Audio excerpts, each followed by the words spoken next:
into the questions, as there's not really much else to sort of get stuck into, really.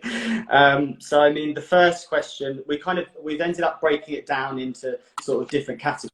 Like, so we've got sort of get started, and questions we had on submissions, questions we had on representation, questions with voice reel, and questions to do with kind of the industry as a whole. And we'll answer those, and then obviously any questions, as long as we have time, that you may post during the Q&A.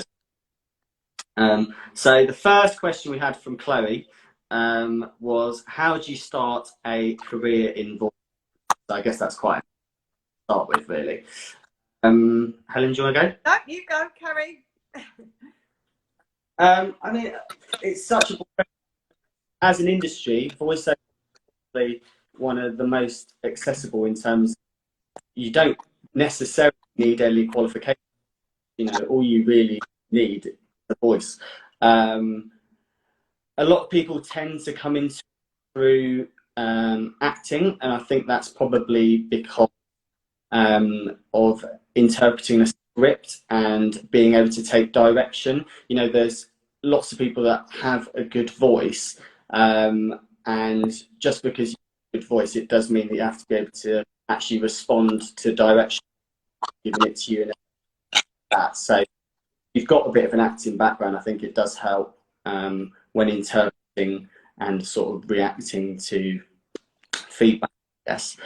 So yeah, I mean, in terms of starting up, yeah, literally all you would really need to get with a professional agency, and I mean, you can be anyone to get those done. All you have to do is find a good company to get a show all done with. Have you got anything to add, Ellen? Well, I mean, I think more like going back to what you were saying about it, you know, the industry, our industry lends itself towards actors, because one of the other things about, you know, being a we get lots and lots and lots of calls from people saying, oh, people have told me I've got a fabulous voice. I mean, most of them are generally their mums, but, you know, truthfully, there are lots of people out there with lovely voices.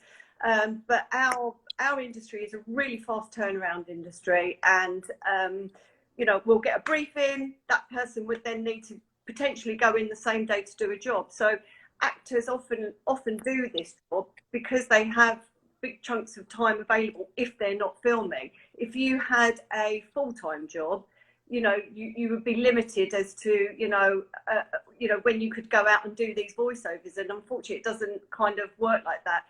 You know, they can't, the agencies or the voiceovers can't work to their timetable. You kind of need to work to their timetable, which is, I think, one of the other reasons, you know, acting, because they're available. And, you know, if you've got a full-time job, you probably wouldn't be available, or you'd have to give up your job, which has fun, yeah, to be fair.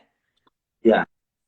But they were quite, I guess they were quite a limited amount who have the luxury of doing voice work full time, but also it's a luxury to some people, like you said, because they can do it intermittently as long as they're able to be flexible with their full-time job, and they can also fit it in as well. Yeah, so absolutely.